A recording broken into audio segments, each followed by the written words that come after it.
Just a couple. Okay. You guys tell me if I'm missing anything. We would like to add an executive session for personnel. Put that as item 26.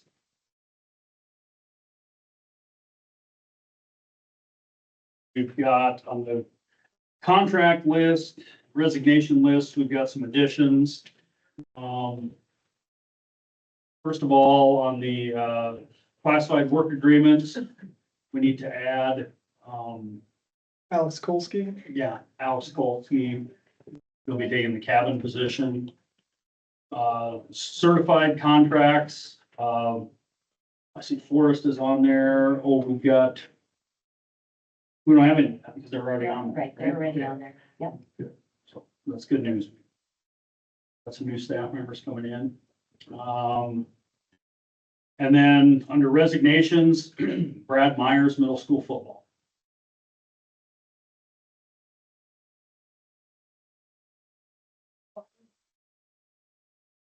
Changes to the agenda, we just need to approve the agenda.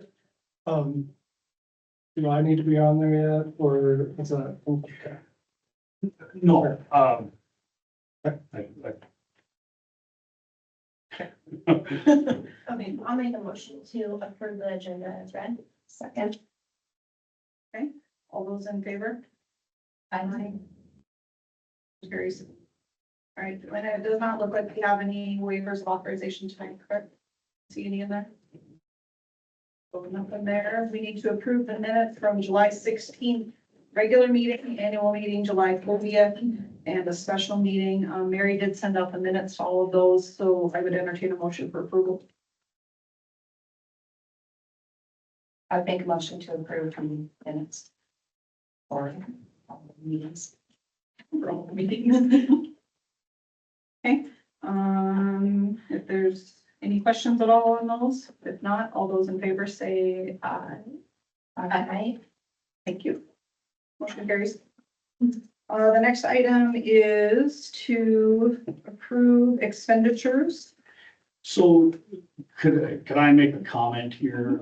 I think this is just kind of a good time to address this. I had a conversation with somebody recently, and it got me thinking, we've got 3 new board members here and all really sharp ladies, but, the question is, and this is probably good for the public to know too, but like, when you guys, look through the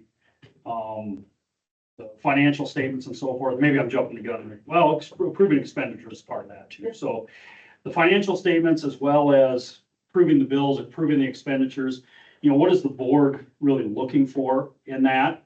And there's not a hard and fast answer, except that basically the board has the ultimate accountability for how we spend taxpayers' money. And so I guess, and we can have a little discussion here, but I just thought it might be good, since we're in like the second meeting for some of these folks. It might be good for the public to hear some of this too, just have a little discussion on, some of the things you're looking for are, obviously anything that looks strange, and as board members, you shouldn't be afraid to ask questions. Now, if the question is pretty involved, it might be a good idea to give Margie or me a call ahead of time, and we can prepare whatever information you want.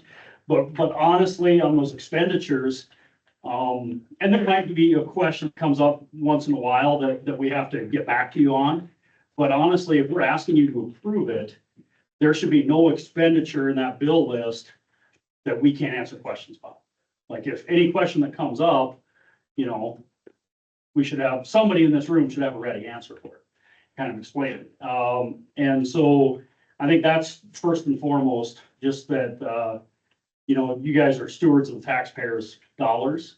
And, you have some responsibility too, or the ultimate responsibility, to make sure that we're following the budget we've adopted. So, and typically the way we do things around here is, if there's something that is a little bit, I don't want to say strange, but if there's something that seems a lot of the ordinary, we generally try and call your attention to it. Either in the previous meeting, like, I'll give you an example, like, I don't remember what the dollar amount is, but, there's we're approving an expenditure for $40-some thousand for a front end loader, payloader. Well, that's not the kind of thing that the school district buys every month, you know?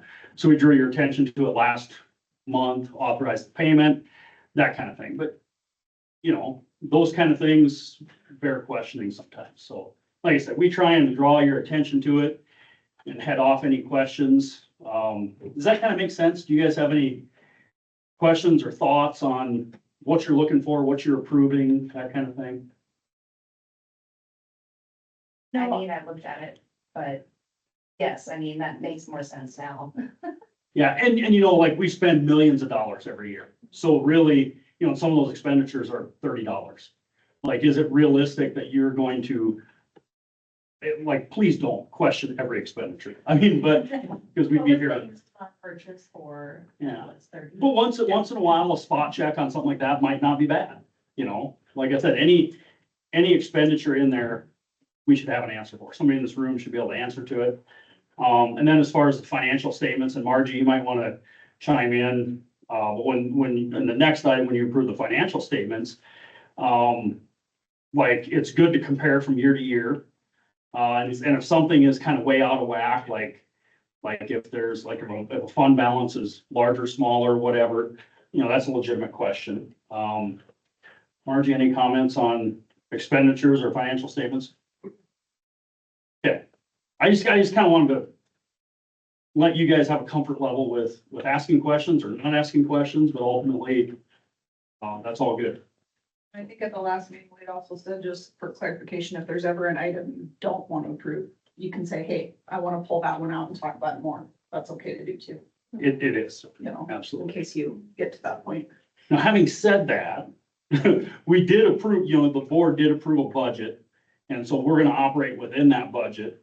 And, you know, like, we make commitments throughout the month that, you know, we're like, for instance, there's something coming up where we're gonna authorize payment to one-way service pros. And somebody in this room might really want us to write that check and not say, hold on. You know, because we've already kind of authorized the project. Since I ordered the equipment. Yes. And that's one thing, like when we were, like, back to that loader, when we were buying that, guy we bought it from, it was kind of interesting, because we looked at a different one the last month, and we kind of missed out on it because we couldn't get a check turned around in time.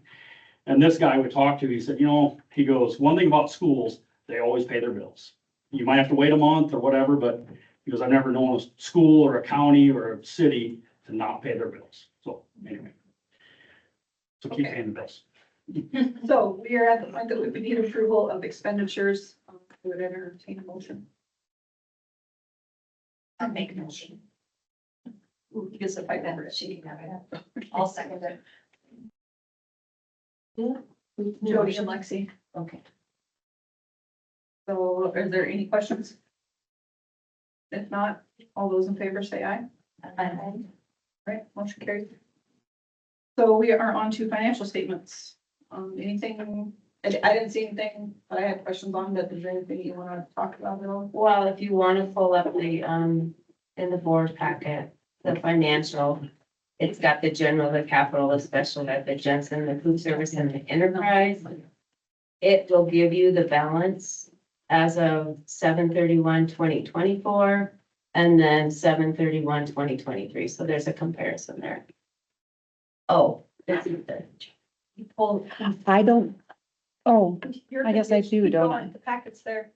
this is all I get from Mary, cause It's there. Keep. no, Oh, this is what I put on the website. I don't get your guys' board packet. this is what it, Okay, yeah. it's this one. Like you say, it's got the year right now and then. If we wanna think about that, we can.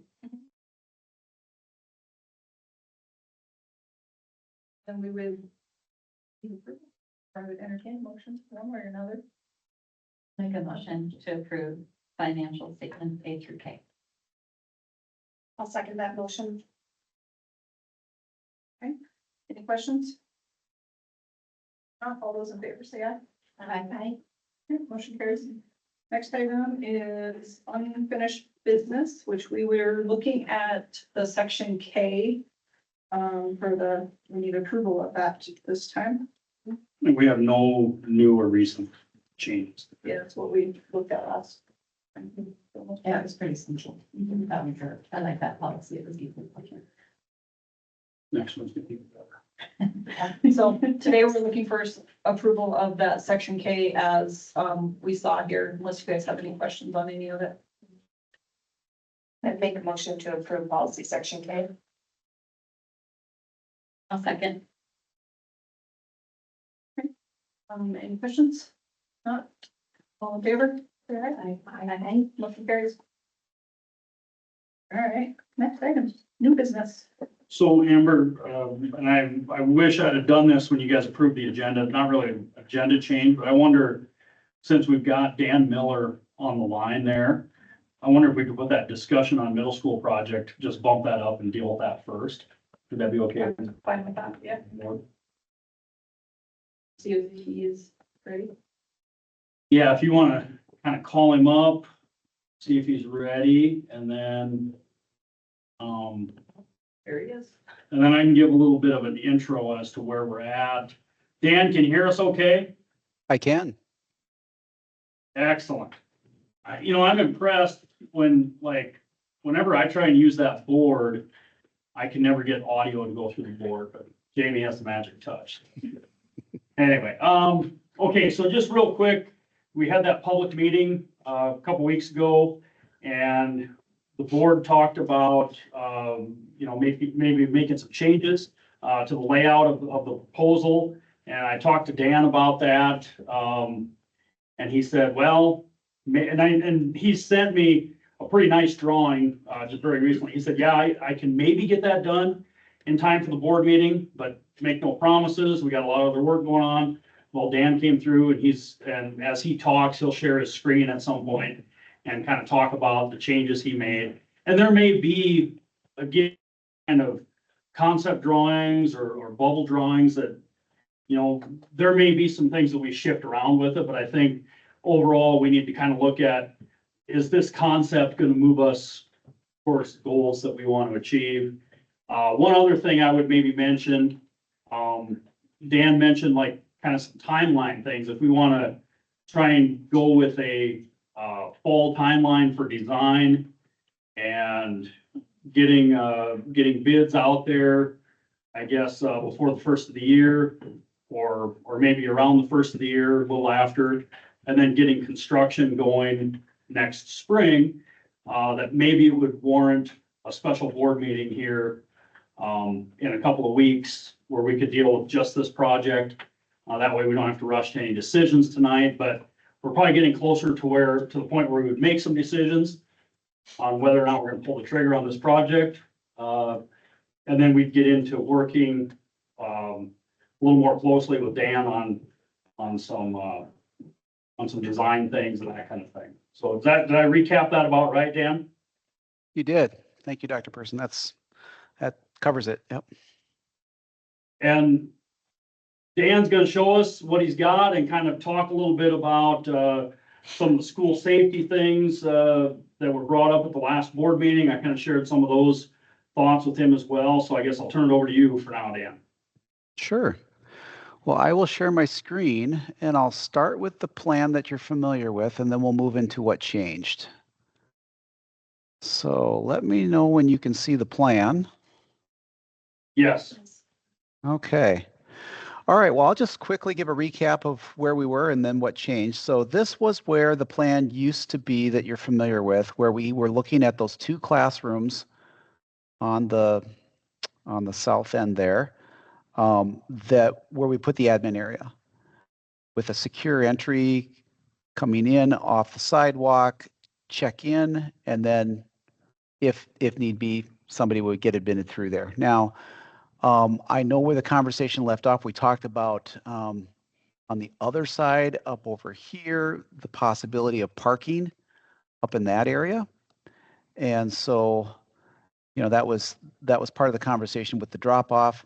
And now what Dr. Person described to me, though, is the idea and the possibility of what if we took this piece right here and what if we moved it down to this end? And we looked at what's happening there with the library area. So that's what we looked at next. And just to give you a little bit of a a summary of where we're going to go. As we looked at this area, we've got more area in this library back here that's going to get affected also when we put the admin area up here.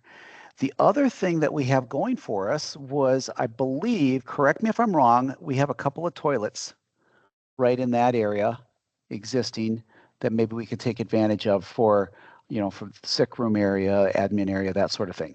So with that, No, there's no bathroom. oh, there isn't. Okay, I might have been looking at an old plan. Well, There's needless to say, what's that? Bathrooms across the hall. Oh, over here. Gotcha. Okay. Well, needless to say, that may or may not be a factor in the layout that we're going to discuss next, but I'll just move the next plan onto the screen. And so we started looking at what it could look like if we moved the admin area to this end. Now, first off, there's many different ways we could configure this. We looked at least for a drop-off, we could do a drop-off right here, get cars back out on the street to the stop sign before the intersection. We also could look at taking that drop-off all the way up to the intersection, but initially we thought, well, let's just move the two ADA stalls that we had. We had them down over here for this entrance over here. Let's just move them right next to the door here. And then so we did the drop off that way. Now we do get some gathering area here that we could potentially look at bringing the drop off lane a little bit closer if we wanted to.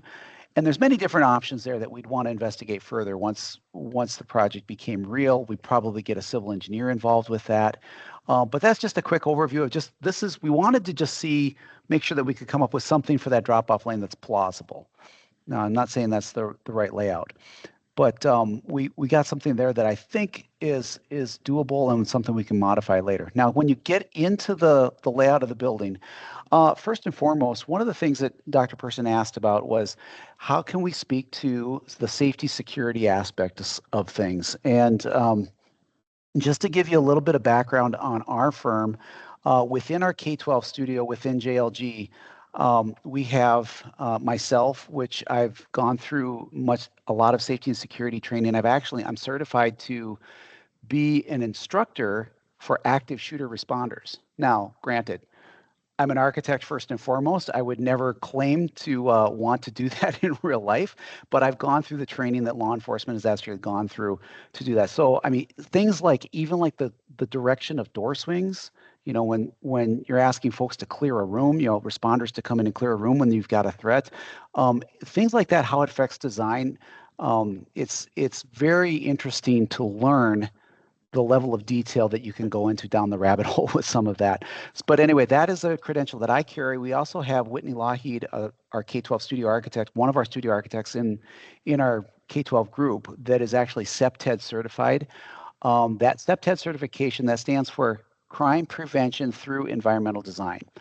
And it goes beyond just K-12 environments, but for her and her role, she specifically honed in on K-12 design as it relates to crime prevention. Now, the one thing that I would say is even with a secure entry on this, coming into the door here, I would like to keep a vestibule here so we can lock the inside right there.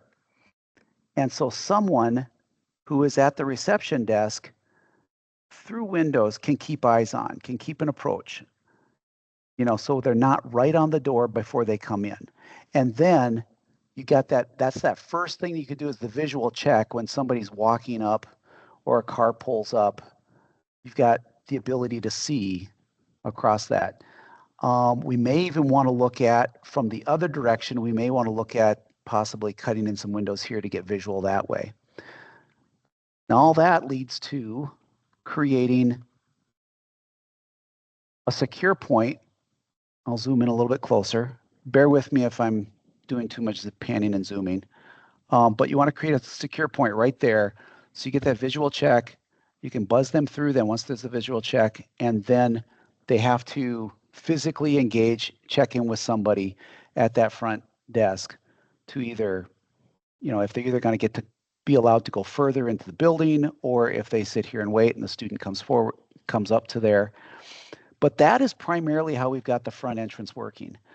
Now, one thing to consider is that as you look at this facility, and this is a little bit larger perspective issue when you talk about elementary, middle school, high school, a lot of your threats at the elementary level are coming from the outside, whether it be parental issues, custody rights, that sort of thing, disgruntled parents coming in. That's oftentimes the majority of the threats. When you get to the middle school and high school levels, now we're talking oftentimes those potential threats are even more so just they're already in the building.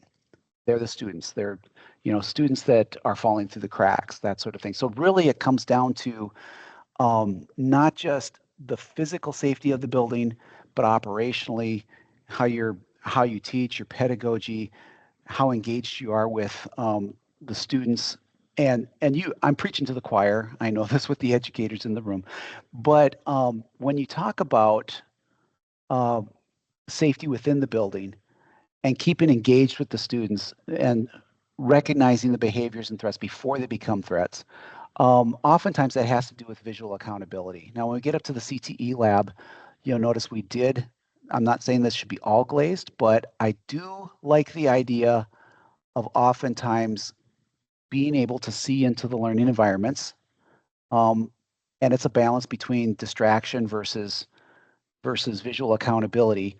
But the less blind areas you have, the more visual accountability you have, you can reinforce some of those better behaviors. And also, when kids know that they're being watched and monitored, they actually feel more comfortable too, and it increases their learning capacity too. So that's just a side note. But when we talk about the CTE area, we've been taking CTE suite, that area, we've been taking some of those concepts into account. Jumping back down to the admin area at this end of the building. Once you check in, we have a waiting area, reception area, principal's office. We have another office. We actually gained an additional office than what we had at the other end of the building, sick room. And here's the presumption I was making, if those were toilet rooms, and we'd have to verify that, but we would have the ability to add a couple of toilets, or maybe we just keep one like we had in the previous plan. That's shared by the admin and by the sick room, but we have the possibility of 2 with this much space. Now, this is the area over here where we're actually gaining a little bit of administrative function just simply because we've got that extra space in the library. Now, if that's not needed and we put the counselor into the administrative suite, this conference room and this counseling area, this could all become reprogrammed for actually educational space if we want. So there's some flexibility and options there. It doesn't necessarily have to be the layout the way we're suggesting it. But I think the point of this exercise, when Dr. Person called me up and asked about this, was, can we just at least go through the study work to make sure that it's plausible, that we have a pathway forward? And I think this plan accomplishes that. So are there any questions or comments on what you see, or does that spark any other ideas that you'd want to comment on? Well, you guys are thinking on that. I've got something I'll comment on right away. First of all, and Dan, this isn't a criticism, but like those cars are not to scale. So like when you look at it, it might sound like a silly thing to say, but it's like, well, like when you look at that and somebody says, well, geez, your pullout lane is only going to hold 5 cars. Well, I noticed that looking at it, like those cars are about the size of a classroom, or about half a classroom. Well, we know that's not really reality, and that's, I think they're there to kind of show, they're just there to show that's where cars are. So I think, like, conceptually in your minds, don't get hung up on like whether or not you think that pullout lane is long enough. Because I know Bill and I have been out there and walked that several times, and we looked at the number of parking spaces that are already designated there. And one thing I really like about this concept, if we're going to do this project, I think I would really push for doing the office suite on that end. It's a little less visible as you approach the school, but I think it's a whole lot more functional, because as we know, in like the pickup drop-off time is only a short period of time, but as you know, like, traffic can kind of back up. Like, you get some people that get there really early, and that might be 4 or 5 cars. And I guess my observation has been, when you look at people that are back on CC Kern and in that, middle school parking lot, it varies at a given time, but like it's 5 to 8 cars. Well, if we had that pull out down on the other end of the building, if they back up, traffic backs up, it's into that intersection, and it's so congested. Here, we've got enough room that if people are a little bit back up on the street, I think it won't hurt anything. They'll just be sitting behind parked cars. Parked cars aren't going anywhere in the near future anyway. And then within about 15 minutes, that clears out. So I think from a safety standpoint, this would accomplish more of our goals than the previous concept we looked at. And then, I think we talked about that parking lot up top, you know, would come up with probably 25 or so parking spaces, 25 to 30, so. To Dr. Person's point, those cars, they're probably a typical 4-door sedan, which I'm guessing if I just sketched it in there, you know, about 17, 18 feet, 21, 22 feet, now you're talking a 3/4 ton truck. So in that 22, maybe even 23. So if you got a long bed. So to your point, yeah, we're showing a pretty convenient small car for that parking lane right now. Dan, there's one thing that things always come up when you start looking at the drawings, but one thing that I know that we'd be losing with our CTE area is a student or a teacher workroom, which has their computer in it, laminators. There's a refrigerator in there that we have for our student store. So, and I don't know, that could probably be relocated in the office area somewhere, there's, like the counselor's room there and I don't know, it probably could be in that area somewhere. Anyway, but that's a consideration I think we need to put in there. Yeah, I appreciate you making that point. And to that end, maybe that does mean that the counseling goes into the admin, over here, and some of this, because that conference room got much larger than our previous plan too. So I think we could probably repurpose some of that into a teacher resource area. That would make sense. The counselor can stay where they're at right now, which is a possibility. Oh. So, but anyway, that's just an idea. Good answer. They could, or they could stay, that's something I'll talk about. I think my only question, I like this design better than the other ones. I think overall this was more what I'd like to see, or, we've kind of talked about it. I think the flow would be a little better with your traffic in and out of there. You would get people to go down, make just one swipe and keep going instead of trying to turn around on the road and come back out. I mean, that would be the goal. I also, I feel like the flow is better on this side. I think there'd be less congestion. Well, not even just outside, but inside too. I did have a question. Did we talk about, so where, obviously we don't want to lose the library. Where would the library go? That was one of my questions, is where is it going to get repurposed throughout the building? Sure. And then I know the question had come up about having all of your kind of major personnel all in one location. So I'm thinking the counselors are already in the space that they're in. Maybe you keep them separate from that main area just to have that separation still. And then you could repurpose, but where does the library go? I mean, do you have an idea? Well, I think that's something that would have to be addressed. In my mind, I think the library could go directly above, in that classroom area directly above. Okay. So we have ample space to make And sure. the library there's a goes somewhere. classroom there that is used by the former counselor not quite a bit, but she used it for different things, which we can always, there's other spaces. There's another classroom on the 8th grade wing that is completely unused right now. So yeah, there's some other. And then do you think that we would need that, the conference room, the extra room, plus now we have another office?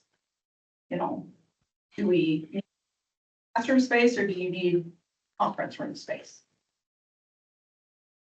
I'm just curious, you know what I mean? Like, Yeah. it can go either way, but I think it would be handy to have some sort of meeting room in that office suite.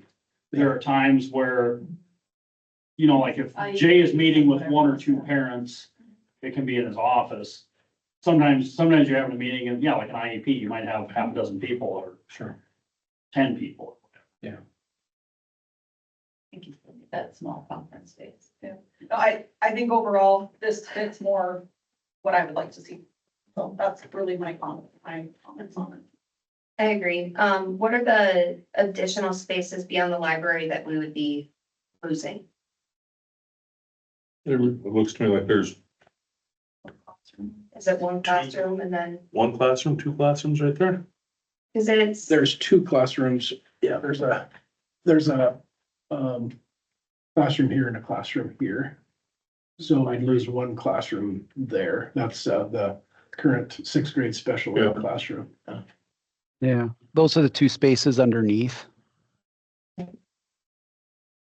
And so the previous design had given up 2 classrooms. Correct. Great deal. Yeah.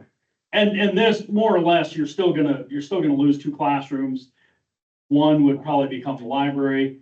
And I would also posit that libraries aren't like they were 50 years ago. You know, I don't remember ever, in the last 3 years, I don't remember ever going into that middle school library and seeing a bunch of kids sitting around tables. I mean, they pretty much come in, they get their books, like kids don't spend a lot of time in the library. No. So I don't think we have the same space needs that we used to. And we kind of learned that with the elementary project. That library was pretty much cut in half. And it's very functional, and it's a very nice library. Dan, you wouldn't know, but soon you'll know. Nice. You haven't seen it in action, but you will. Well, and I think you need to remember, I don't want to have the preschools leave. We love that relationship with them, but there's always if we have to, one of those could be relocated. Do you think with this proposal, moving the library, is that going to affect those preschools? Do you think we can manage it with them in there? Yeah, I mean, since we have one open classroom right now in the 8th grade wing, that could be repurposed for like this 6th grade special ed classroom. Or, yeah, I mean, that classroom is open, so, that could be used. All of our shared staff, I mean, they're currently housed over at the high school. So it wouldn't be affecting them. And if that CT shop gets built or suite, you're adding a classroom there. I went into that, extra space by the multi-purpose room after our last special meeting. And that seems like that could be a pretty decent setup if we wanted to repurpose it for that. Yeah. Purpose. Yeah, definitely. I mean, there's not a lot that goes on in the multi-purpose room that would distract instruction during the day. You know, we don't usually have PE classes in there, so we're at the high school generally, so. And then Mr. Van Bibber and I have also had conversations, and you assume people know, like, sometimes you don't know, like, what if somebody joins the conversation?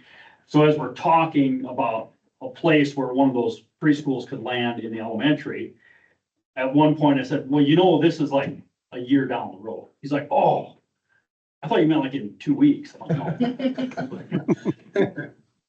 Yeah, I didn't realize I didn't make that clear, but there are possibilities. My point in that is that there are possibilities there too. You guys have any questions, concerns? You like this one better? Yeah, I like this a lot better.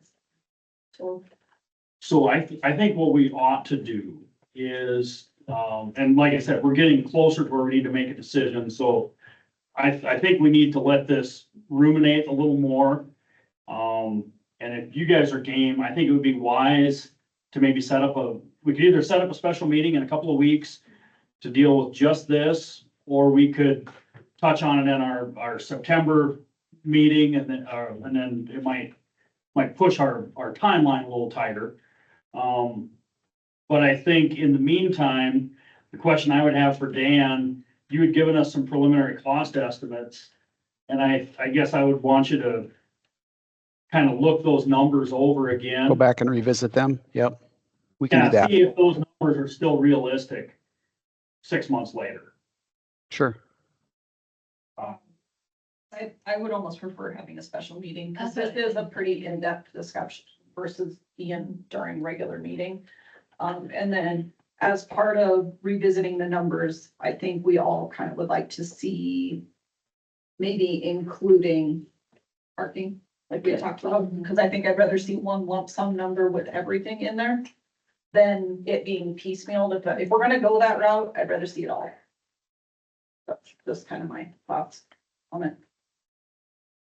Because I think we all recognize that the parking, we need to address some parking issues, and by the way, the parking lot looks nice. I noticed it. Yeah, that's good. So it just, I counted parking spots because that question came Yep, up last it time. did. We have roughly 190 parking spots here on school grounds. Does that count anything up by the backside of? It counts backside of mountaintop. The one thing it doesn't count is right at the mountaintop gate itself. Well, 2 weeks from tonight is maybe not a great date. That's first day of school. Thank you. You know, and yeah, I don't know, like the 26th, that Monday is open house. You know, 29th, Thursday, I don't know what that's like, or we could get into, we're gonna get into September, we might as well just wait till our meeting. yeah. I mean, I guess that's your guys' fault. It doesn't, I don't mind having a longer meeting. I just know some people get, it just ends up being longer, it's all. Would the 20th be not enough time for us? Next week from today? Dan, have it done? We have it ready by then in a week? I'm sorry, 1 week from today? Is that what? I Yeah, didn't that's quite hear that. A special meeting 1 week from today, so that would be August 13th, that would be the 20th. You know, we could get the numbers rechecked by then. If that would help. Is there anybody else in the room that knows if the 20th is a good or bad date? I can do the 20th if need be. 20th isn't bad. 21st goes into cool down night, because that won't, we have no thing. Yeah, we don't have anything on night. As long as Dan, I mean, I don't want to rush in, because you want to make sure, I mean, there's no point in having a meeting if you can't have the info together either, so. Right. So is the goal of that meeting to approve a contract, approve them to do design, like what's gonna be the goal of that meeting? So I think in that meeting, we need to kind of commit or decommit to the project. And by commit, that's not saying if you decide on the 20th to move forward, that it's irreversible. But I think at that point, if we tell Dan, yep, we're committing to this project, he's gonna start doing some design work. And then if we then back away from it a month later, we're gonna have a bill. We need to be aware of that. But sometimes circumstances change and you do back away from a project, but I think we want to be wise, be judicious about that, yeah, it's gonna start getting real pretty soon. So if that, for whatever reason, the 20th doesn't work for numbers, could it be something that maybe we bumped the board meeting a little bit earlier that day, if it's gonna be longer, and that first section will go by faster, and then we get into that? I don't know. Oh, the regular board meeting? Yeah, I don't know. I think, Right now, it's the 10th, and you probably aren't gonna want it the week before, because it's Labor Day week, and it's a short week, and you guys are coming back to school. I think we would just have a little bit of a long meeting. It's not gonna be like It's not a big deal it's either. not gonna be like a 5-hour meeting. What would you guys prefer? You wanna have a special meeting, or do you wanna just wait till the 10th? I think that's the question, right? Well, if we have the numbers and can make a decision, that would probably set the whole timeline up better. It doesn't make a difference for me. I can be there either way.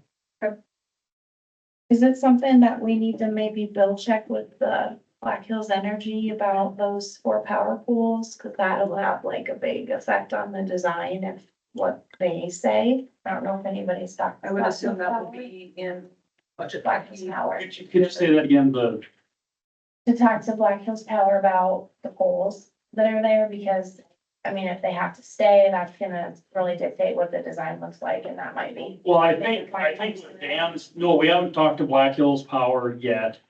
I think with the design that Dan currently has, it's assuming those poles are staying, correct, Dan? On that end. Actually, we have one. Let me zoom in on it there. We have one pole that's kind of in the way.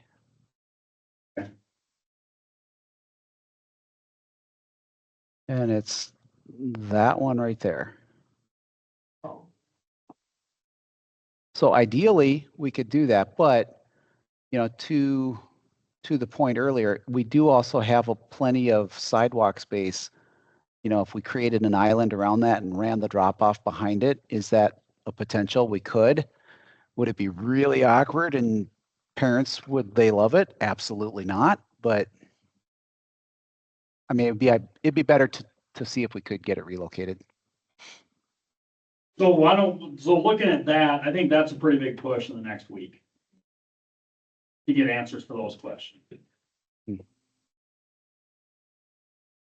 So I think that answers our question, like, we're looking at the 10th. Okay. September 10th, maybe try to get a hold of Black Hills Power and kind of see if they can give us an estimate on what something like that's gonna cost, preferably underground. Yeah, maybe, who knows, that might be, Never know. like, they might look at it and say, well, you know what, we're gonna put that underground next year anyway, so. Sure. Who knows? Doesn't hurt to ask. Okay, are we done with that discussion? Do we have anything else for Dan or? Thank you, Dan. If you have any questions as you're kind of getting things together, give us a holler. All right, sounds good. Well, we will start updating numbers and we can just be in dialogue about that power pole question and we'll go from there. We'll plan on the 10th. Thank you. Thank you. Yep, thank you. All right, so we're gonna go back to item A under new business for contracts. Want to review those? Sure, I can read those. So certified contracts to approve. Anna Bridge for Student Success Family Liaison, 54,000. Forrest Kane, High School Science Instructor, 51,000. Classified work agreements. Bill Mitchell, middle school, high school custodian.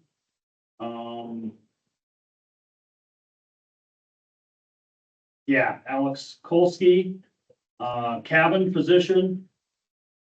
Greg Watson, middle school sped paraprofessional. Rachel Van Bibber, middle school sped paraprofessional. Amy Rogers, assistant technology in the elementary. Extra duty contracts, Chad McCarty, head girls basketball.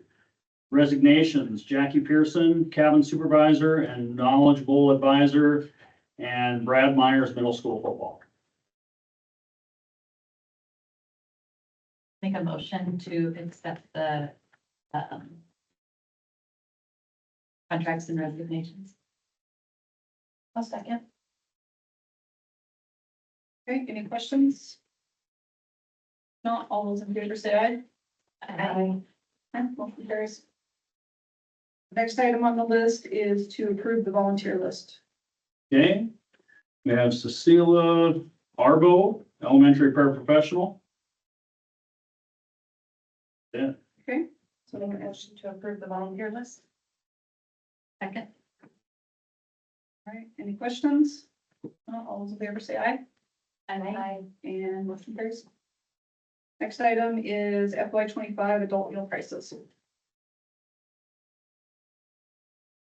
Liz, do you have any comment on that? Anything? We moved our adult lunch food up to $5 for adults, and then Margie, we agreed on 3 for breakfast, so breakfast is 3.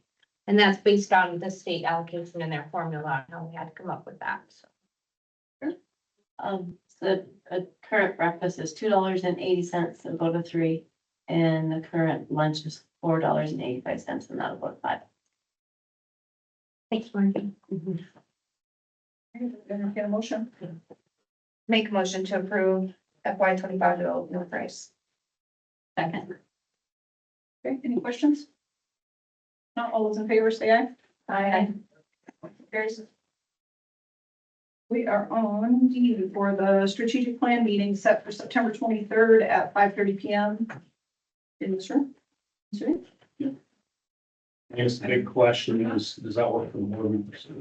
On the calendar, so it must be good. Works for everybody? Well, that'll be that one. Do we need an action to accept that or? I think we should have a motion. Okay, Set that. so entertain a motion for that effect. I'll make a motion to set the strategic planning meeting for September 23rd at 5:30. Any questions? All those in favor, say aye. Aye. Motion carries. Okay, so the next one is to look at the elementary handbook. There was a couple of changes in there, and I don't know, do you want Dan to talk about them? Is that all right? So Dan, you want to kind of go through those changes? Yeah, absolutely. A lot of the changes were grammatical or punctuation in nature. There was a couple that just needed updated. We still had our front entrance at the top of the stairs, so things like that. Updated the letter to be from me, the welcome letter, table of contents to reflect all the changes. Wasn't a lot of parent responsibility in the section there, so added a few items to get parents involved actively in their children's education. Again, the arrival at school. Some, like number 4, lunch procedures and expectations were just a little unclear at best. It originally said we're gonna inform students of expected lunchroom behavior based on courtesy. Okay, well, that's good, but I added to kind of reflect what we do with PBIS and our common area expectations. And then a brief explanation for the change there. Added cyber to the list of bullying things. Because that was not part of what was listed, and it's 2024, so you know that happens. School-wide expectations is kind of, I'm on the backside, or second page. Changed the formatting a little bit, and a few lunchroom procedure issues. Changed rollerblade sneakers, which wasn't sure exactly what that was, to specifically Heelys and other skate shoes. For appropriate footwear in the elementary. And then maybe the biggest change would be the cell phone policy. A lot of these practices were already in place anyway. So just kind of put it in writing and then just to kind of clarify like what exactly is happening. I didn't really change any of the other policies, but it's pretty specific already. And then with our move to everybody using Plan Book, there wasn't a need for contacting your teacher if you want weekly lesson plans. So we'll have access to that on the website. And then some of the forms were removed because the online registration process now includes those. And the free and reduced lunch application will be handed out at open house, and it's available online as well with the registration process. Thank you for doing the summary. That was kind of nice to be able to get an overview of Sure. what the changes were. So with that, we just need entertain a motion to approve the changes that you reviewed. I'll make a motion to approve the updates to the elementary handbook. Second. Questions? Not all those in favor say aye. Aye. Okay, motion carries.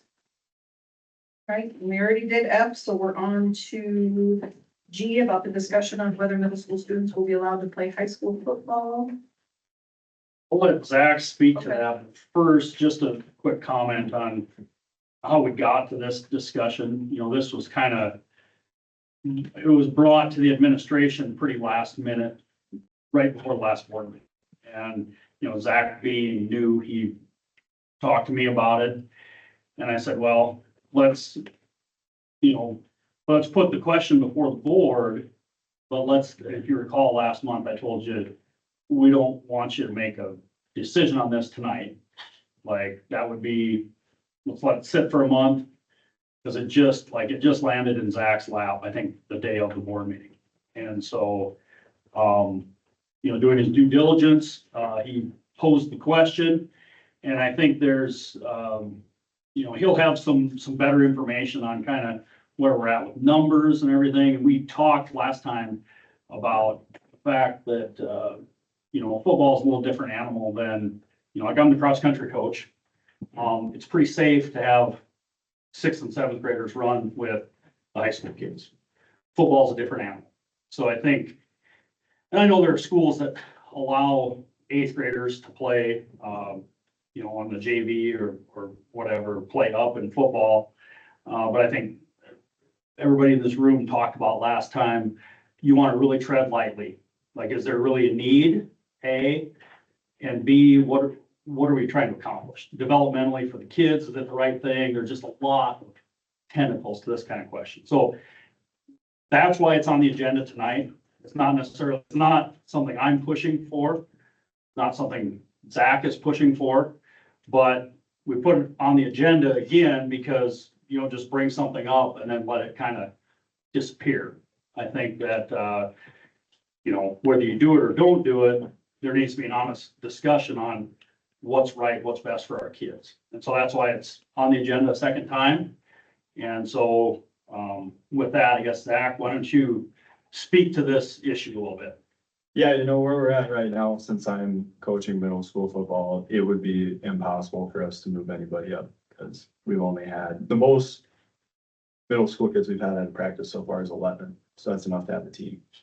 Move anybody up, then we couldn't field the team. I called the South Dakota High School Athletic Association about the matter. And the guidance I got there was that if you're gonna move a kid up to high school, they need to stay at the high school level. And won't be able to move back down to the middle school. So with that, I don't think it's something we can do at this point. I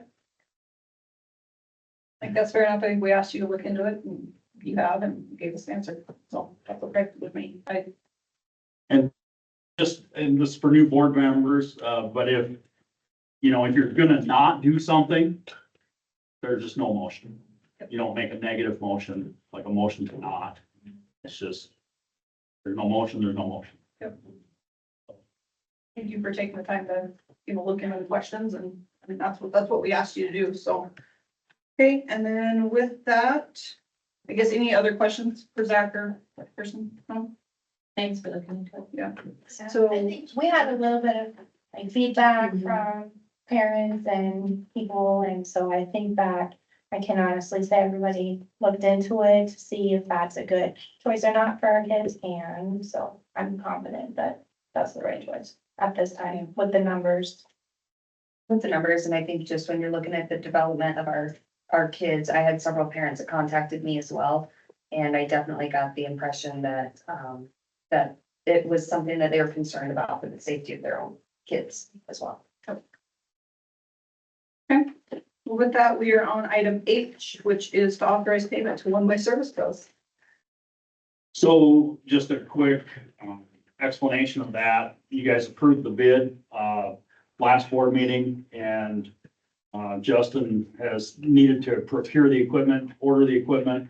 And so we'd like to be able to help his cash flow situation. It's our project, so, yeah. I think the work is gonna be done next spring, but the equipment will arrive this fall, correct? September it's supposed to, yeah. Okay, so we just need a motion to approve the purchase of that equipment. Yep, authorize the So payment. authorize payment for the So I would entertain a motion. Make a motion to authorize payment to One-Way Service Pros for purchase of equipment and materials for mini split project. Any questions? Not, all those in favor say aye. Aye. Motion carries. So we are on first reading on policy section L. Okay, and I have, at this time, I have no changes, to what was posted, on the recommended policies from the Associated School Boards. I think those are on like, I can't remember what the heading is exactly called, like relations with other agencies or something like that. You know, like there's a policy in there that, authorizes the district to do business with an educational co-op, you know, like Black Hills Special Services, that kind of thing. So, everything looked pretty boilerplate in there, and I guess, yeah, unless something comes up between now and next month, we'll probably approve that as is next month. Okay, so today's just first reading. We don't have any decisions to be made. Just review it. And if you have questions, you can get a hold of the person. So next we are on administrator reports. You guys probably won't believe this, but I don't have a lot. Nothing? No, I. Okay, you're up. All right, so, we're having our new staff induction, starting tomorrow on Thursday. And we felt like we had pretty good results with that last year. Gave our people, making it a 2-day event, gave our people a little better opportunity to feel like they can hit the ground running. We've got some things in the agenda, like, you know, being familiar with buildings. We've got some staff members coming in to do some little breakout sessions with specific groups, to help them feel part of the community, part of their individual building. And then, you know, they get an opportunity to meet with counselors. There's some building principal time in there. Margie's gonna go over some HR stuff with them. Jamie's got some technology stuff to do. And so it's a pretty good fun couple of days. I don't know, fun. That's maybe a stretch. Pretty good couple of days for these new staff members to become acquainted with one another and kind of learn what we're all about in Lead-Deadwood School. And then along those similar lines, summer's pretty much over. We've got our in-service then coming up next Monday and Tuesday, right? And if you recall, when we approved the calendar, we did that because we were backing things up to get our semester completed before Christmas time. Well, then to have the in-service like at the end of the week during cool Deadwood nights, we wanted to stay away from that. So a couple days of in-service, then the staff have a few days off, and then the next Monday is open house. Well, in the morning, people working in their buildings, a little bit of in-service stuff, open house that night, Tuesday, first day of school.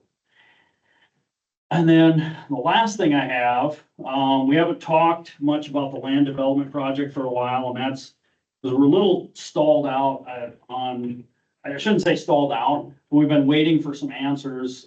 Eric Neese from Spearfish has been working with the Attorney General's office on kind of some legal language or a legal path forward, as far as surplusing that land. And our whole purpose here, again, was to strategically develop that land to improve housing options for staff and to possibly increase our enrollment by having some housing options for families.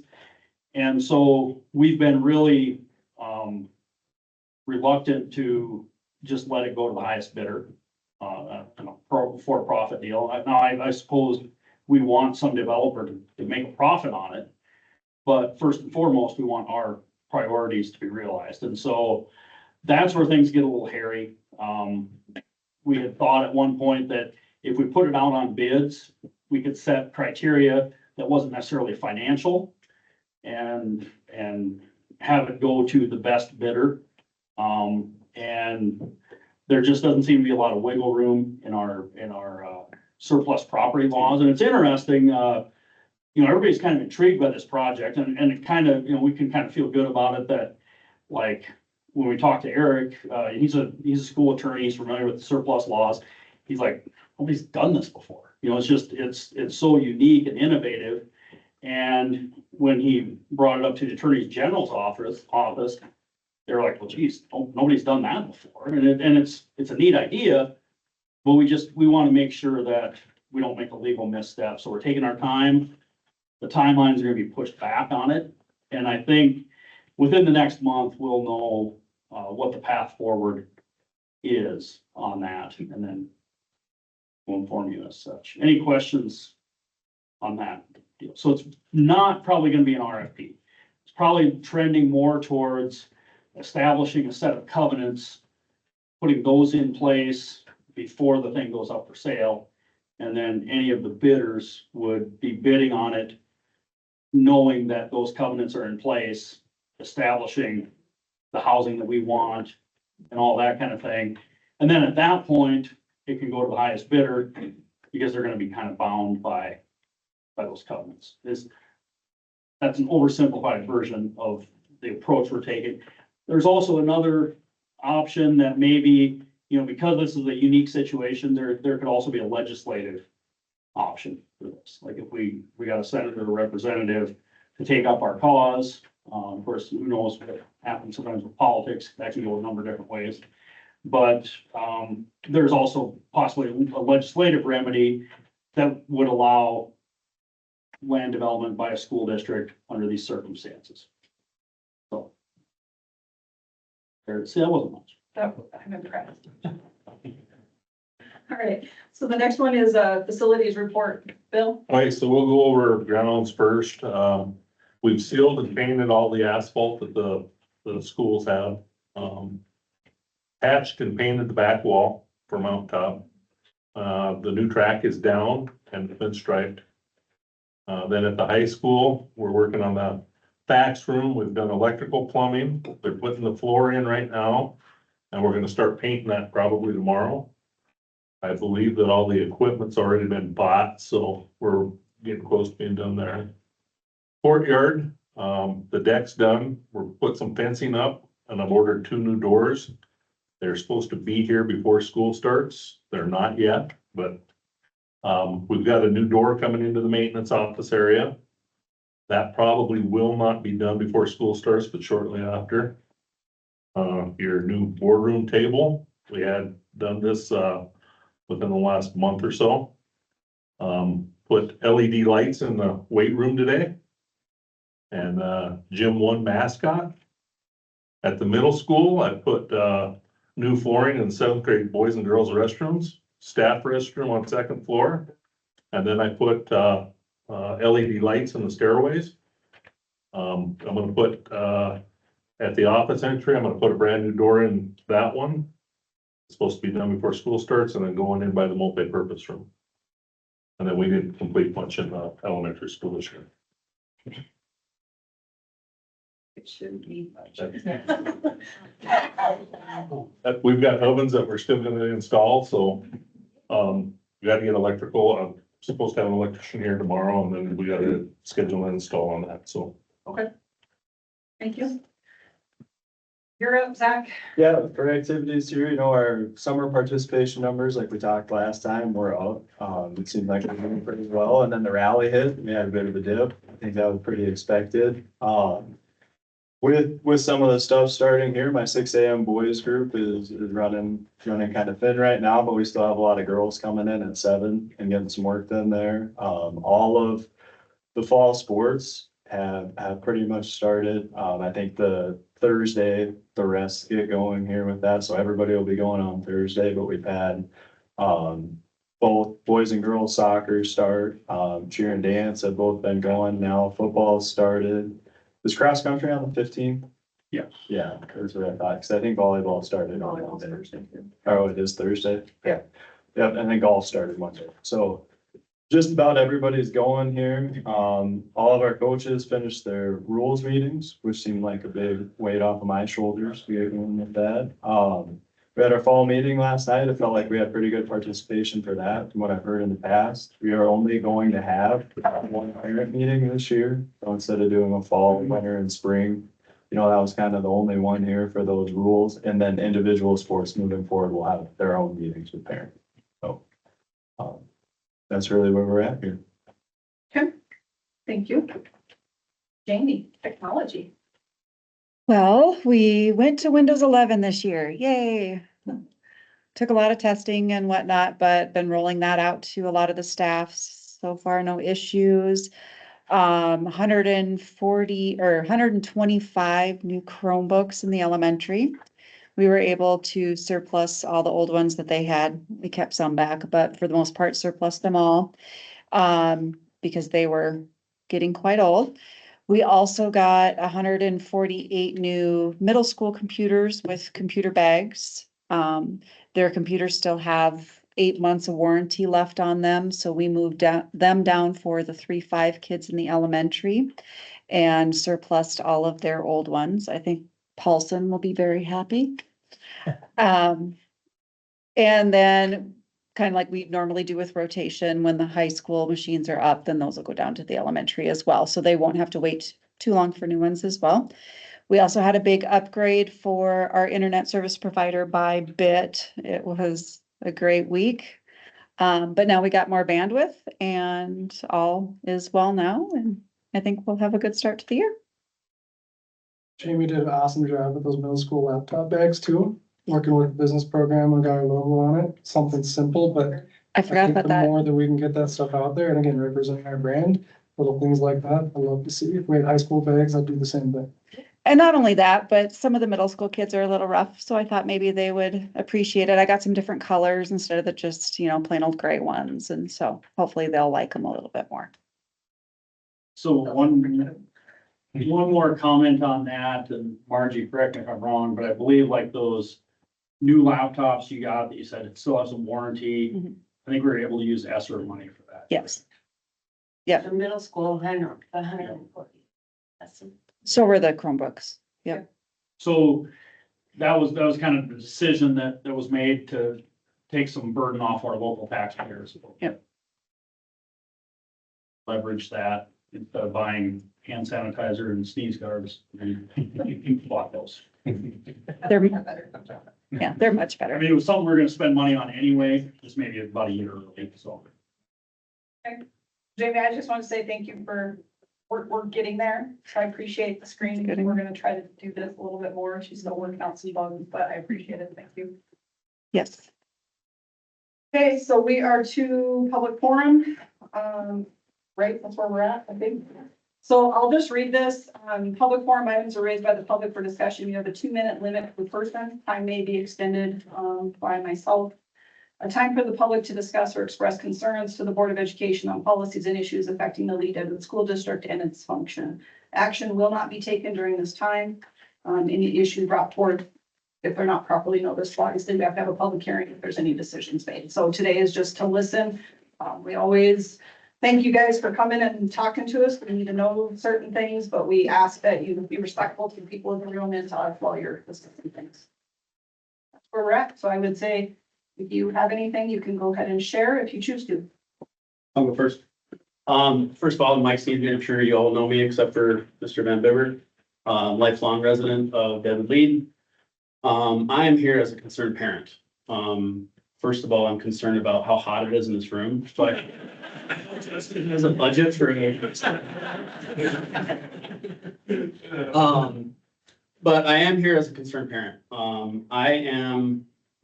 Little background, I have coached youth football for 14 years now. I take the USA football certification every single year. It takes 3 or 4 hours every year. The main purpose of that program is to teach safety. Safety that you drill in your head. Being in charge of that program, I'm proud to say that we haven't had a lot of injuries because of that and the protocols that I set. With what's going on, my concern is what's going on with our football program in high school and middle school. My son, as you guys probably all know, is this big. He's 85 pounds, 4'5". I, for the life of me, cannot figure out why the middle school is practicing with the high school. I understand that they're not full-blown tackling him. But there was an incident today, there was an incident the last 3 weeks. He comes home every day from practice, he gets thrown around. This is not an indictment for my kid, this is for all kids.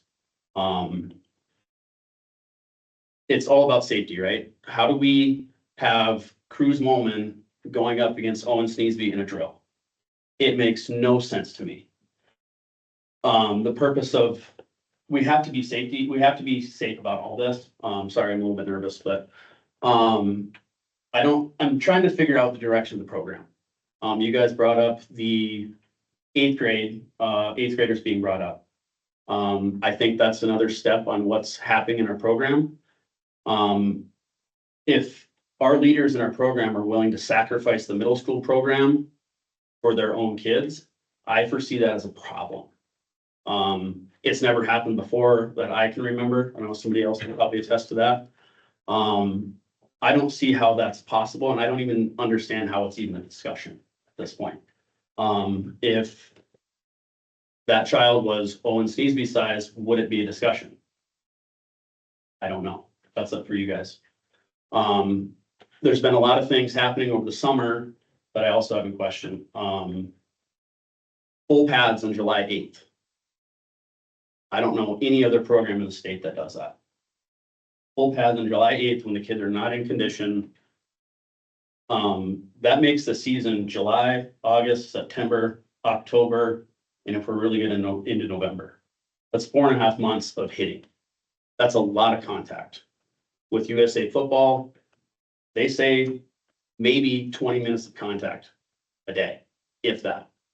And we're doing it for 5 months. So I have serious questions on where this program's going. Trying to think of anything else. Do you have anything else?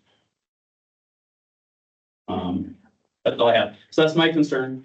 Thank you for your time. John Key. With Mike, I've been coaching for nearly a decade in youth football and was the commissioner for many years.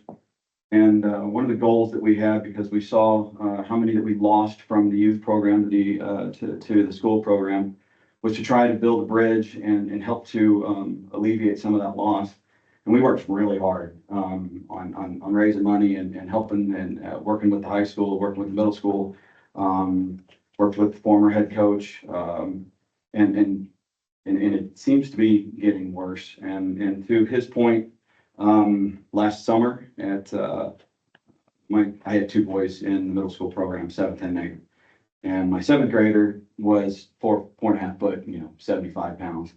And at the scrimmage, at the beginning of the year, he was put out there with kids that are 18 years old, 220 pounds, 6 foot. They're flying around. You got a Mack truck and a Yugo that doesn't match up. And these kids, they've just gotten their size. They've just gotten their strength. And to be able to control it, especially on the field when you're going full speed, and not run over a toddler, it's very difficult. And he came out of that multiple times with his bell rung and crying. And it didn't go on for the rest of the season, so I left him in the program. In fact, I helped coach the program last year. But this summer, whenever I showed up for one of the evening practices, I saw that they were starting to do that, and it was going to be a regular thing. And so we just didn't have anything to do with it. That decade of investing in the football program and trying to make it successful at the high school level, I'm no longer a part of it. My kid's playing golf this year. I'm very concerned about it. Obviously, others are, so. That's what I have. Thank you, Don. Nick Dirksen, I coach the Pee Wee football team, just started coaching last year. And the biggest thing, what I noticed with these kids, man, even from 5th to 6th grade, is the amount, how much they grow, the difference in the size of kids, even from 5th to 6th grade. So this idea, the middle school to high school idea is just, it was crazy to me in the first place.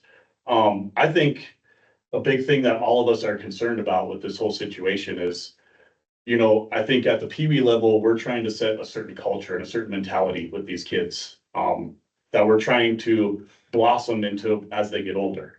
And for me, what I've noticed is there's not much communication going on from the top level down to our level. It seems like we kind of do our own thing down at our level because it's kind of almost a separate deal. And I think that's the biggest thing. You know, we're trying to build a program here. We're trying to make it successful again. You know, I grew up in this area. I played football when I was younger. When I was younger, there was kind of a toxic culture that came to this program, and a lot of kids quit and a lot of kids didn't want to play because of that toxic culture. And, you know, I can see those things kind of happening again.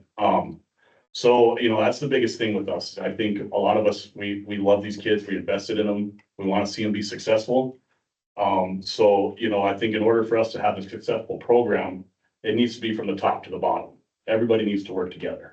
And for me, what I'm seeing is there's just not a lot of that. There's not a lot of working together. There's not a lot of communication, you know, and all of that. So I think that's our biggest concern. And also with, you know, the middle school, high school thing, but a lot of us we're very invested in this program. We love these kids. We know how to be successful with them.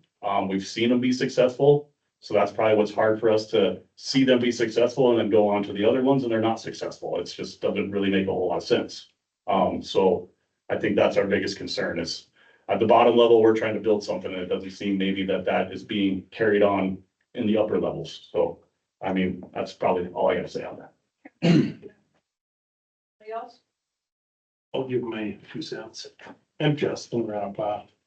Yeah, I think the middle school practicing with juniors and seniors at that level is just foolish. I mean, it just, football, like you said, is a whole different animal.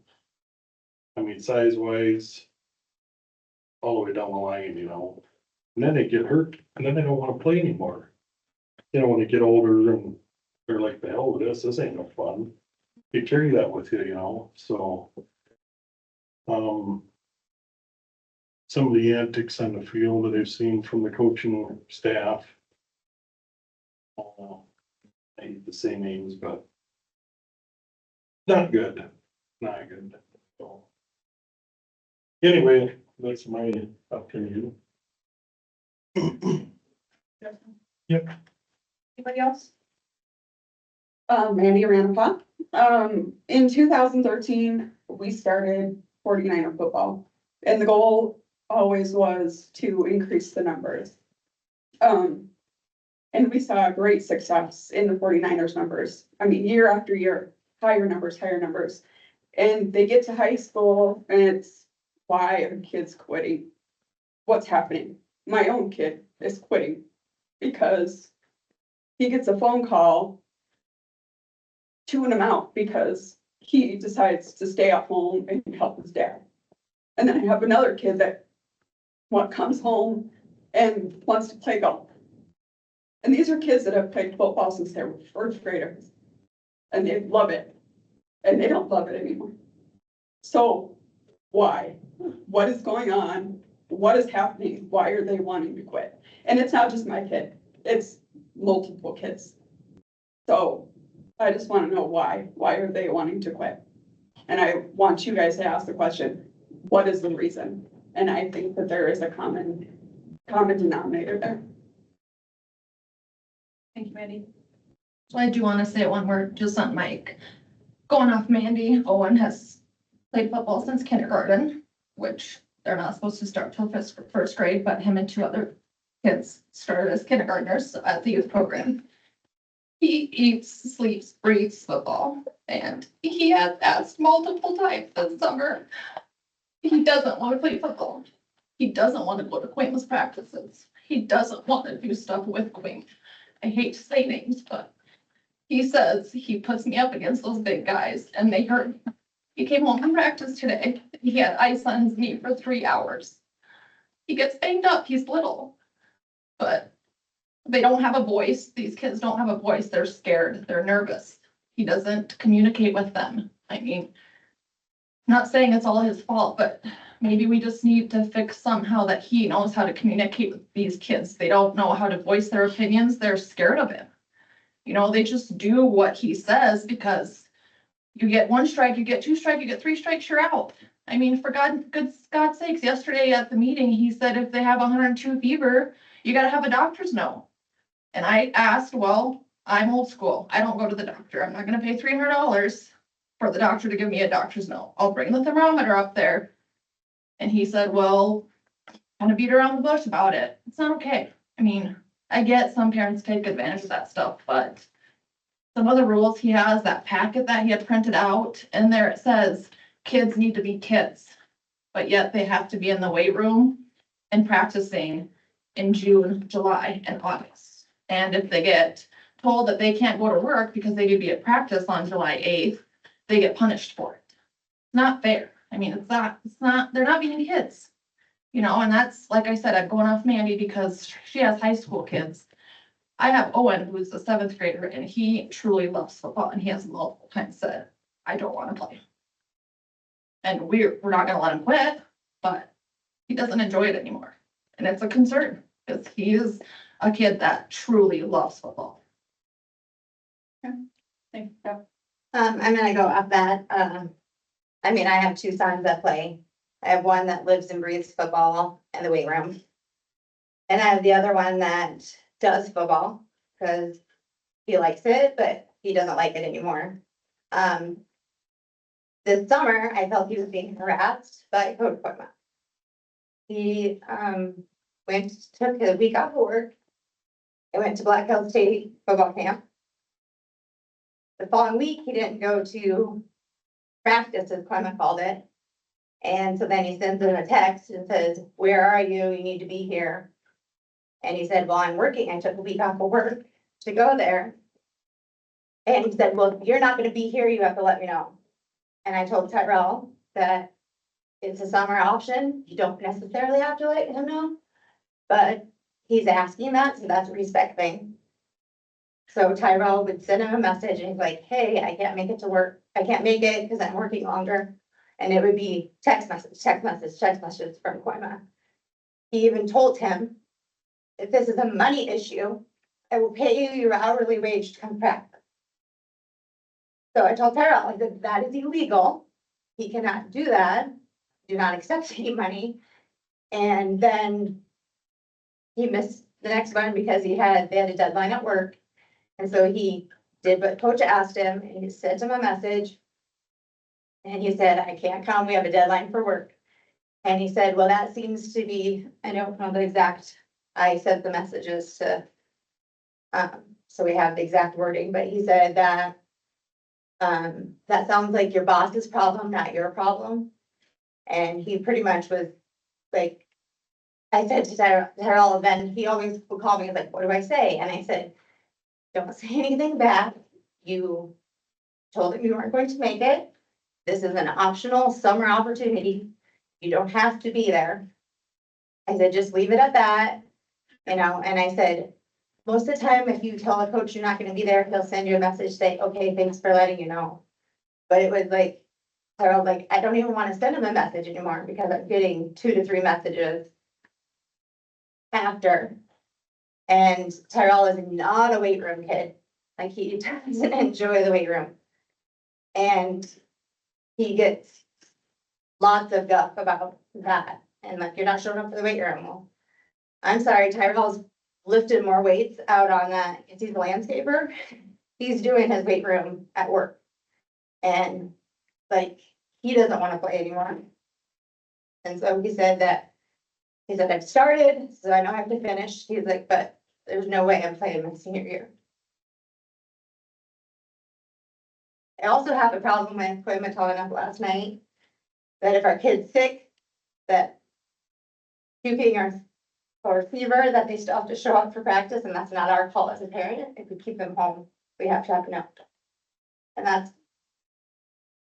one, like, that's a problem because I am a parent. If my kid is throwing up or has 102 temp, I can tell them to stay home from school. And I think that's bad to send a kid that's throwing up or has a temperature to get the whole team sick as well. And I also have an issue with them running the graded stairs in their football cleats. That's a safety issue for me. And last year I had to replace Tyrell's cleats because he broke his cleats. So there's a lot of safety issues going on, and I said a couple things last year and Tyrell asked me not to. Because he said he has consequences when I bring things up. And I said, he's like, Mom, just don't say anything, because he already doesn't like me, and it's only gonna make it worse. And I said, that's not true. But there's a whole bunch of boys standing around, and Brady's like, oh yeah, he does not like Tyrell whatsoever. So, I don't know, it's kind of an issue.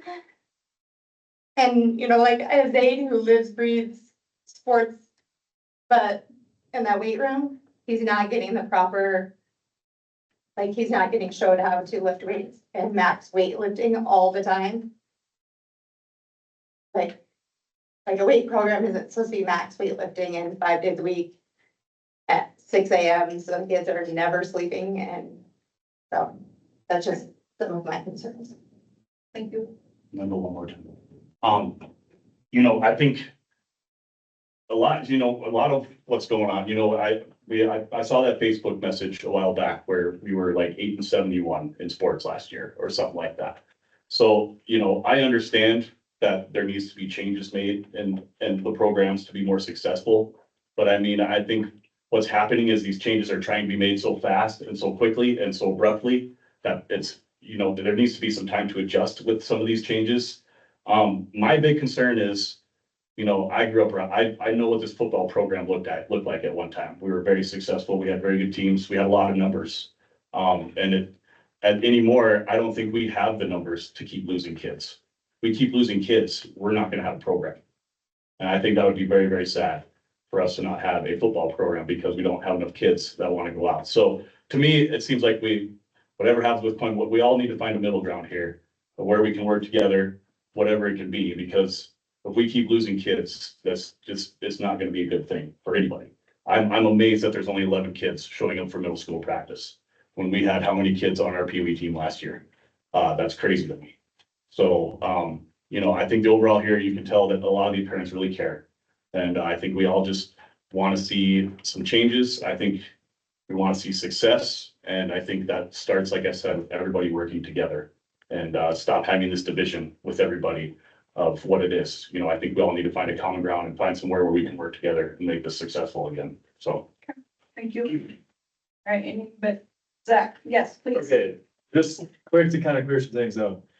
The weight room issues aren't the same thing that I'm doing on Mondays, Wednesdays, and Fridays. I don't want to be associated with that, and those issues. That's not stuff that I'm doing. It's not the program that I'm running. That's something that, you know, I tried to get everyone on board with here for the summer, but there was one coach who wasn't on board with it. So I'll leave it at that. Good evening, Brad Myers, just resigned as a middle school coach. I'll give you a little background to me. Come from a big family, either teachers or farmers, grew up in Iowa. Came back, we moved here permanently after we got 6 of our kids out of the high school in Michigan. So Hudson is our 7th here. Coached for over 20 years in programs that are state championship level. I was excited to come here because I know I was told that we needed to fix some of the culture thing. What I quickly found out is it's really not a culture issue in my opinion. I'm a pretty blunt person. My whole goal is to mentor young men and to teach them, because football, not only on the field, translates into life. And from the moment I got here, I had not been able to get information from Coach Cuema for the middle school team. I'm not surprised there's only 11. I'm surprised there's actually 11 showing up. I have not been able to contact the parents throughout the summer to get to know them, to let the kids know what to expect in the program, and things like that. I was also brought on as an assistant varsity coach. I continuously talked to Coach Cuema in regards to, we are at a crossroads right now. His treatment of players is unacceptable. I can't be a part of this program and continue to see it. I've met with several players one-on-one, ones who decided not to play, not to try to do a sales tactic to get them back, but I need to know why and what I can do to help them come back. And it's astonishing. So much so that out of all my 7 kids, which were all conference players growing up, almost all of them got college offers. Only a few of them took it. And coming into a program that I helped grow from 2 and 9 to then state championship team within 7 to 8 years. Learning from some of the best coaches on how to build a program and how you're supposed to mentor young men.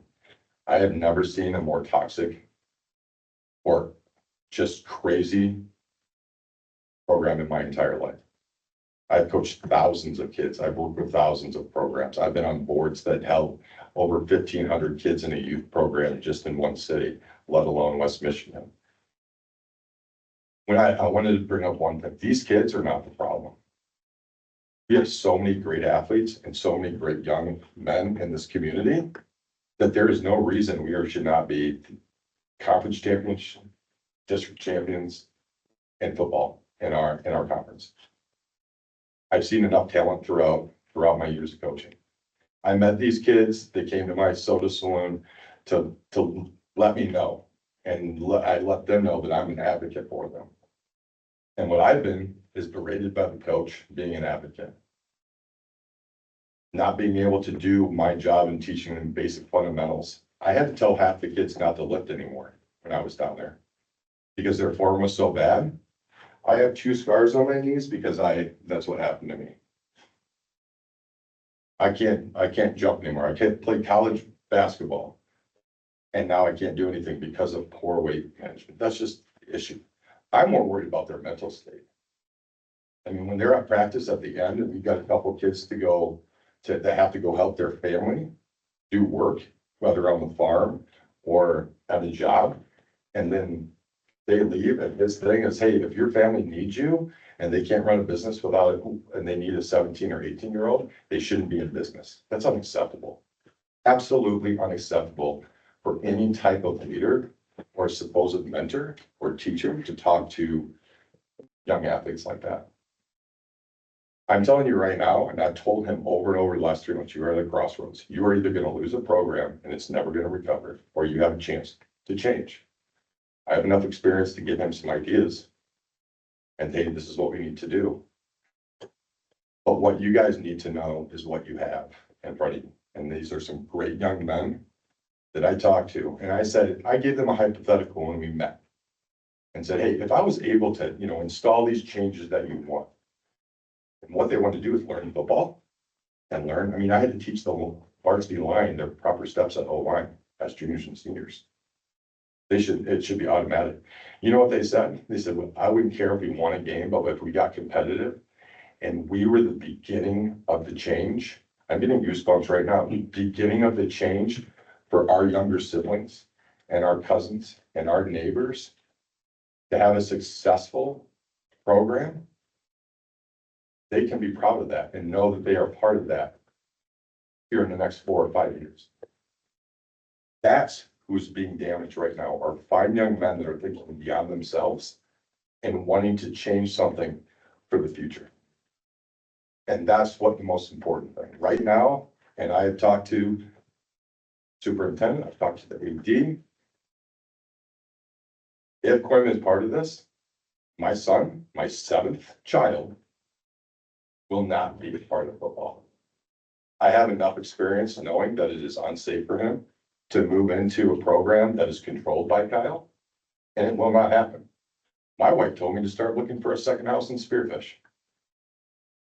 We held 2 mortgages for 7 years while we got all the older kids out. I'll go get 2 more part-time jobs. It's about the kids and it's about these young athletes, and they need to have a voice and they need to be heard. They should not have to be afraid of talking to their head coach at all. Not at all. They're all great young men. They're all great athletes. And all I do is implore you to put them first instead of any politic or any whatever's going on, because you will lose a football program.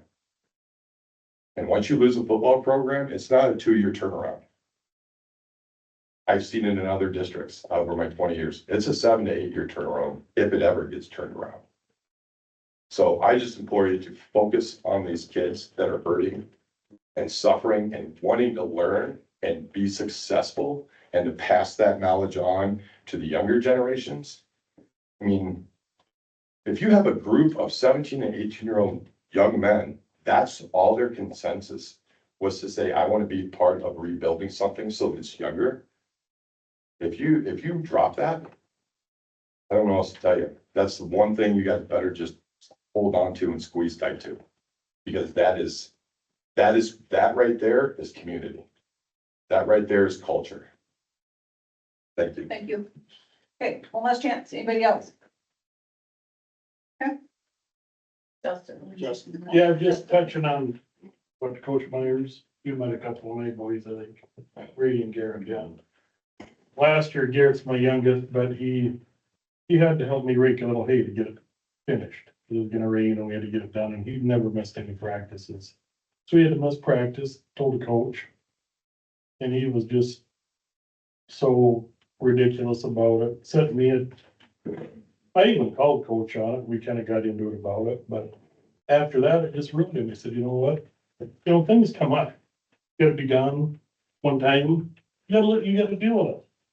But, he just said, the hell with it, I like my horses, and then he likes doing that stuff too, but you just can't treat a kid that way, you just can't.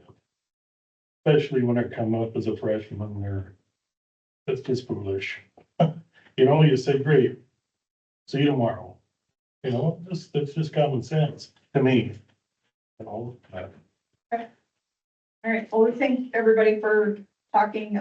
Like we said earlier, we can't make any decisions or anything, but I mean, that's part of why we have the public forum. That's really all we can say right now besides this speech your concerns. So I appreciate you guys coming and. I guess one comment I would like to make is, I appreciate you guys coming and I appreciate your level of frustration. And I'm not at all saying you shouldn't have come and spoken tonight, not at all. So don't take that out of this message. But, like we have a chain of command. And so like from a lot of you, this is the first I've heard from you. And I understand where you're at with this. So I'm not criticizing you. What I'm saying is, as we try to navigate our way forward, I would invite you to, we've got a new AD here and, he hasn't been here very long and he's trying to get a feel for the landscape. But, he's a guy that has a heart for kids. And he's a guy that knows football. Okay. I don't know football, but I do love kids, and there's a process to things. But I guess what I'm saying is I'm inviting you, like, if there are issues, like we need to go through that chain so that the guys that have some influence over this can try and get something done. Does that make sense? So again, not criticizing you for speaking up tonight, not at all. But, I guess when issues come up, we'd like to hear that through the chain. If you're not getting a response from the coach, and I understand, like, where, you might say like, well, I don't want any retribution against my kid or anything like that. There are ways that we can address that. And so, we probably have some coaching to do. I don't know. So I guess that's all I'll say is, that's a good man to talk to. And, I can listen too, so. We have a room full of people and often. I think it's something that I know I've seen this board. I know we have some new ones, but Amber and I have dealt with it the last couple of years is we've really tried to push the chain of command because it wasn't, that wasn't always the case. And we're really trying to make sure that we're following that. So definitely, if you want to, you can put your discussions in writing is always a good way to do it and submit it directly to Zach. And that helps just kind of have that chain in there. We can do all of that stuff and that's usually the best way to do it. A lot of you guys don't know, some of you do. I deal with board meetings like this all the time. This is not new for me. But having that chain of letters or whatever you need to do is the best way to deal with a lot of issues. So I would just, suggest you always keep that in mind.